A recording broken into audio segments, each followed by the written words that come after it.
Scripts would become very unwieldy pretty quick if we had to do an if statement for every possible condition. Therefore, there are some shortcuts, a way of combining if statements if you like. First, we have the extension of the if statement with else.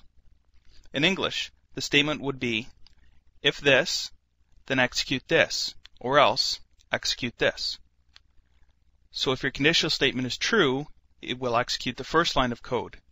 If it's false, it'll execute the else block of code. There are a couple of ways to write an if-else statement. The first is a single line statement. This is done without curly brackets, and only one line of code is executed for the condition, and one line for the else.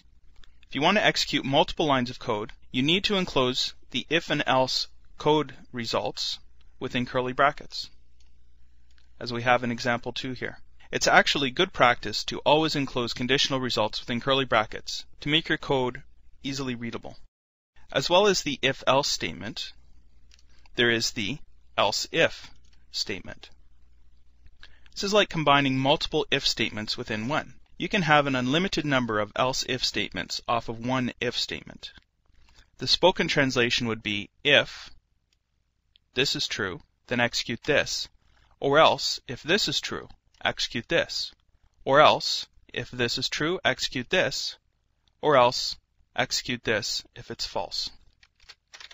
Now, you don't always have to include the else. We could finish this here and not have an else. But generally, you do want some code executed if all of the conditionals return false. Here's some examples of the else if.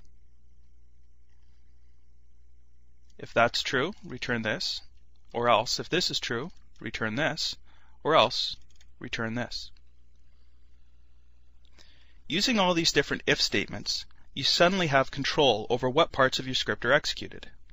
You now have what is called flow control over your scripts. You can execute your code dynamically, according to calculations, or according to user input. Now you can also put if statements within if statements.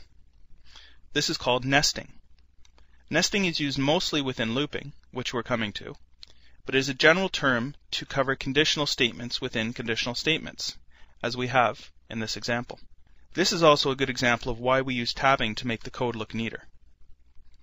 If we did not tab out this code, it would be hard to tell what statement belonged to what condition, and if there were a bug here, it would be extremely difficult to figure out what should be happening.